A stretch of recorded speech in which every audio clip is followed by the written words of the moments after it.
Makasih banyak buat kamu yang udah klik video ini. Semoga kamu sehat-sehat selalu ya. Buat yang baru join di sini, perkenalkan namaku Thea dan aku suka banget cerita tentang film dan drama. Hari ini aku mau ngajakin kalian buat nonton sebuah film yang terinspirasi dari kisah nyata yang terjadi di Los Angeles tahun 1920-an. Film ini merupakan salah satu film terbaiknya Angelina Jolie dan banyak list yang memasukkan film ini ke salah satu film must watch. Judulnya adalah Changeling, menceritakan tentang seorang ibu yang kehilangan anaknya. Ketika berbulan-bulan kemudian anaknya ini akhirnya dikembalikan oleh polisi, dia merasa bahwa anak yang dikembalikan itu bukanlah anaknya. Biar kamu gak makin penasaran sama film ini, langsung kita mulai aja. Tapi sebelumnya aku minta tolong buat kalian like dan subscribe channel ini biar makin berkembang. Jangan lupa untuk nyalakan lonceng notifikasinya biar kalian gak ketinggalan film dan drama baru yang aku update setiap hari. Cerita ini dimulai dengan seorang wanita bernama Kristen Collins yang membangunkan anaknya yang berusia 9 tahun bernama Walter Collins. Mereka ini hanya hidup berdua aja dan setiap hari itu menjalani rutinitas yang sama. Setelah mengantarkan Walter berangkat ke sekolah, Kristen ini kemudian pergi bekerja sebagai teleservis. Suatu hari ketika menjemput anaknya pulang sekolah, Kristen ini ngelihat anaknya kok kayaknya bete. Dia kemudian mengiming-imingin anaknya buat nonton bioskop besok di hari Sabtu. Gak disangka-sangka di hari Sabtu paginya, si Kristen ini dapat telepon dari bosnya yang meminta dia masuk untuk kerja lembur. Kristen gak punya pilihan lain untuk menjalani tugasnya tersebut dan nego sama anaknya Walter kalau nonton bioskopnya itu akan diundur besok ke hari Minggu. Tentu aja si Walter ini bete berat. Di tempat kerjanya, ketika ngeliat jam itu udah 4:30, si Kristen ini langsung buru-buru mau pulang. Tapi dia dicegat sama bosnya yang bernama Ben karena memuji kinerjanya yang bagus. Karena diajak ngobrol sama bosnya, akhirnya si Kristen ini ketinggalan kereta dan pulang terlambat. Sampai di rumah, dia nyari anaknya, tapi rumahnya itu udah kosong. Bahkan makan siang anaknya yang ditaruh di kulkas itu pun gak disentuh. Kristen yang panik keluar nanya sama anak-anak tetangga ngelihat Walter atau enggak, tapi gak ada satupun yang tahu di mana keberadaan Walter. Si Kristen kemudian langsung telepon polisi, tapi ternyata jawabannya adalah mereka tidak melakukan pencarian anak hilang sampai 24 jam. Kristen gak bisa berkata-kata apalagi kecuali menangis sambil terus berusaha mencari anaknya sendiri. Besok paginya, seorang pastor di gereja lokal yang bernama Gustav Bridgelev membantu Kristen dengan mengangkat isu hilangnya Walter Collins di khotbah paginya. Si pastor juga gak segan-segan nyentil kinerja polisi yang dirasa kurang banget. Polisi yang dengar dari radio ini kesel banget.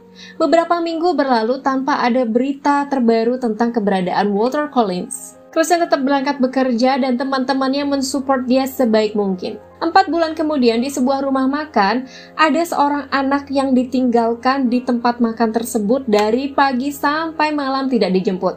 Si pemilik tempat makan pun kemudian khawatir dan menelepon polisi. Polisi yang bernama Kapten Jones kemudian mendatangi tempat kerja Kristen dan mengatakan kepadanya kalau anaknya Walter Collins sudah ditemukan. Kristen gak bisa menahan diri dan dia langsung nangis gemeteran. Kapten Jones ini kemudian membawa Kristen ke stasiun untuk menjemput anaknya. Tentunya semua orang berharap ya sampai di sini ceritanya ini akan berakhir dengan happy ending.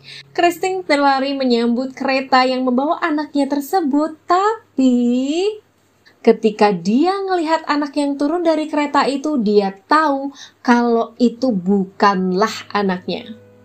Kapten Jones ini kekeh mengatakan kalau itu adalah anaknya. Bahkan anak laki-laki kecil ini pun mengatakan kalau namanya Walter Collins. Kapten Jones berdalih bahwa sekian bulan itu bisa merubah penampilan fisik seseorang.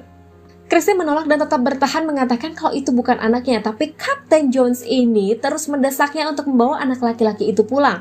Bahkan dia udah memanggil wartawan untuk datang meliput kasus tersebut. Dikerubutin kayak gitu, Kristen gak punya pilihan lain selain harus membawa anak kecil itu pulang. Sampai di rumah, dia tuh ngerasa sangat gak nyaman karena dia punya orang asing di rumahnya. Akhirnya tibalah jam mandi dan si anak kecil ini mandi. Ketika ngelihat kalau anak kecil itu udah disunat, si Kristen makin yakin kalau itu bukanlah anaknya karena anaknya itu belum disunat.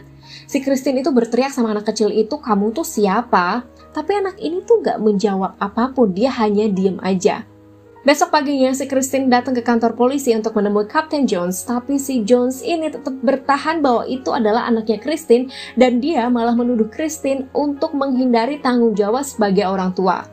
Akhirnya pihak kepolisian mengirim seorang dokter untuk datang ke rumah. Kristen menunjukkan kalau anak ini tuh tingginya lebih pendek 2 cm daripada anaknya. Si dokter berdalih bahwa stres itu bisa mengubah tinggi badan seseorang. Si Kristen frustasi banget mendengar jawaban tersebut.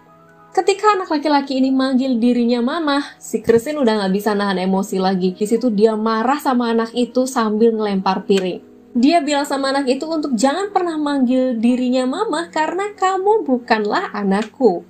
Kristen benar-benar gak bisa memahami kenapa anak itu tuh bersikukuh bahwa dia adalah Walter padahal bukan.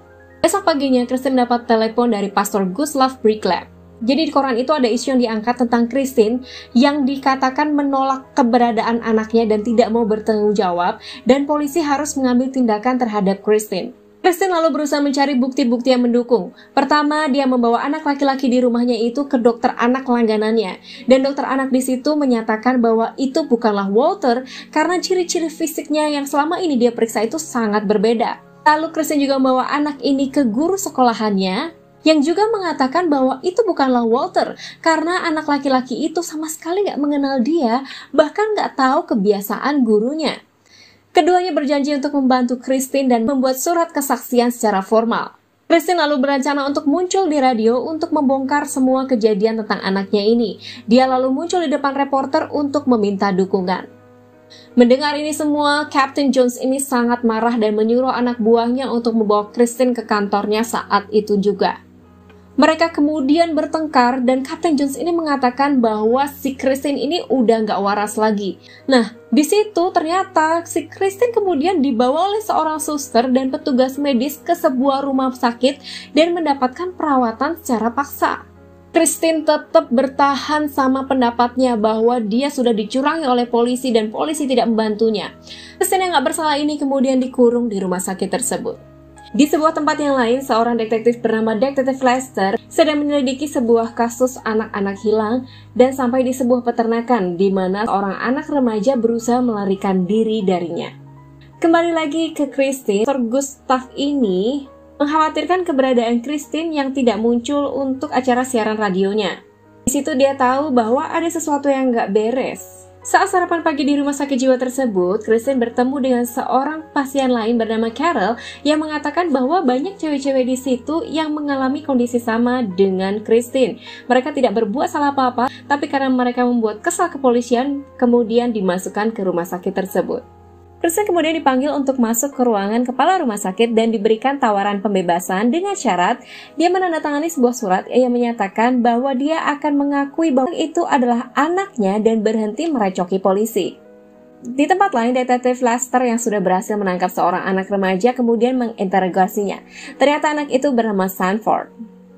Sanford ini punya paman bernama Gordon yang suka menculik anak-anak dan mengurung mereka di kandang ayam di peternakannya.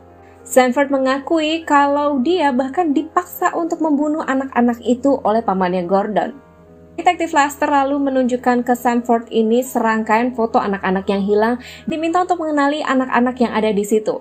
Ketika sampai di fotonya Walter Collins, Sanford mengenalinya dan mengatakan bahwa si Walter ini ada di salah satu anak yang diculik.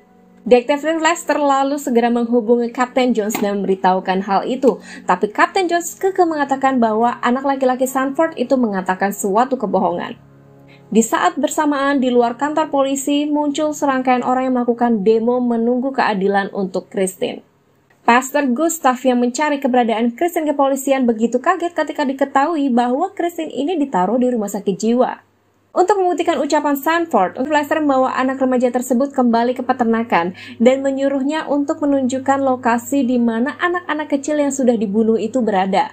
6 hari kemudian, karena Kristen ini masih menolak minum obat dan menolak juga untuk melakukan tanda tangan, dokter di rumah sakit jiwa tersebut mau melakukan sebuah treatment yang bernama electroconvulsive therapy. Untungnya di saat bersamaan, Pastor Gustav ini datang membawa surat pembebasan untuk Kristen. Ketika keluar dari rumah sakit tersebut, Kristen mengetahui berita tentang sekerumpulan anak kecil yang diculik dan dibunuh, dan dia syok banget ketika mengetahui bahwa kemungkinan anaknya Walter ini sudah tewas. Di kepolisian, Kapten Jones dan atasannya ini sedang bertengkar karena perhatian pers terhadap mereka dan gunjingan terhadap kepolisian ini datang bertubi-tubi. Akhirnya Detektif Lester ini menginterogasi anak kecil yang mengaku sebagai Walters. Anak kecil ini pada akhirnya mengakui bahwa dia sebenarnya hanya pengen mengunjungi Los Angeles. Detektif Lester pun kemudian bertindak cepat dan mengeluarkan surat penangkapan terhadap Gordon yang diduga melakukan penculikan dan pembunuhan terhadap anak-anak yang tidak bersalah. Gordon ini didapati mengunjungi kakaknya yang ada di sebuah kota lain dan minta izin untuk tinggal di situ beberapa saat. Ternyata kakaknya ini sudah diawasi oleh polisi. Ketika Gordon ini ke kamar mandi, polisi segera datang menyerbu rumah itu dan menangkap Gordon. Pastor Gustav kemudian mengenalkan Kristen ke seorang temannya yang bernama Lawyer Hunt. Di situ Lawyer Hunt berjanji untuk membantu Kristen mendapatkan keadilan seadil-adilnya sampai anaknya ketemu. Di bawah arahan Lawyer Hunt, Kristen melakukan tuntutan terhadap rumah sakit jiwa yang menangkapnya, membawa surat pembebasan untuk semua perempuan yang ada di situ yang diperlakukan tidak adil. Keluar dari situ, Kristen kaget banget karena semakin banyak sekali orang yang berkumpul untuk mendukung dia menguak kebobrokan dari tim kepolisian. Hari ini adalah hari persidangan untuk Gordon. Dan ketika melihat Kristen, si Gordon ini mengejeknya. Bahkan dia juga menolak mengakui perbuatannya menculik anak-anak tersebut. Di situ Kapten Josh juga diadili karena melakukan pemalsuan data. Kasus Kristen yang awalnya adalah kasus kecil ini berkembang menjadi sangat besar dan persidangan itu berlangsung berhari-hari. Singkat cerita, Kapten Jones dipaksa untuk mengundurkan diri dari pekerjaannya dan semua anggota kepolisian yang terlibat di kasus tersebut dipecat secara tidak hormat. Untuk Gordon sendiri, dia mendapatkan hukuman mati. Setelah itu, Kristen kembali ke rutinitasnya untuk bekerja, tapi dia tidak pernah berhenti berharap dan mencoba mencari anaknya. Dia terus menelepon berbagai macam organisasi yang menangani anak hilang. Siapa tahu mereka memiliki informasi tentang keberadaan Walter. 5 tahun kemudian berlalu dan Kristen ini udah benar-benar settle ke kehidupan yang baru. Pekerjanya semua mendukung dia, bahkan dia mulai berkencan dengan bosnya. Suatu hari dia menerima telepon dari seorang ibu yang anaknya termasuk di dalam anak-anak yang diculik oleh Gordon tapi berhasil melarikan diri. Kristen segera berlari ke kantor polisi dan di situ dia mendapati Detektif Lester ini sudah menginterogasi anak tersebut. Anak ini bernama David dan dia mengakui saat itu sama dengan 5 orang anak lainnya, salah satunya adalah Walter Collins, ditangkap di kandang ayam peternakan. Tapi sebelum berhasil dibunuh, mereka melarikan diri dan berpencar. David tidak pernah bertemu lagi dengan kelima orang itu dan gak tahu apa kabarnya. Selama ini David sembunyi dan tidak berani bersuara karena dia takut ketahuan dan dikejar kembali oleh Gordon. Kristen melihat reuni David dengan kedua orang tuanya dan dia hanya bisa menangis. Di luar kantor polisi, Kristen mengatakan kepada Detektif Lester bahwa dia tidak akan pernah menyerah mencari anaknya. Karena dia sudah menemukan sesuatu yang selama ini hilang dari dirinya, yaitu harapan. Di kisah aslinya, Kristen Collins ini benar-benar mencari anaknya sampai di akhir hayatnya. Kristen sendiri meninggal di tahun 1964, tetapi sampai akhirnya dia meninggal tersebut, dia tidak pernah menemukan di mana Walter Collins. Tidak pernah ada seorang pun yang mendengar tentang keberadaannya, bahkan tubuhnya pun tidak pernah ditemukan. Terima kasih banyak buat kamu yang udah nonton sampai selesai. Ketemu lagi di film-film menarik berikutnya. Bye-bye!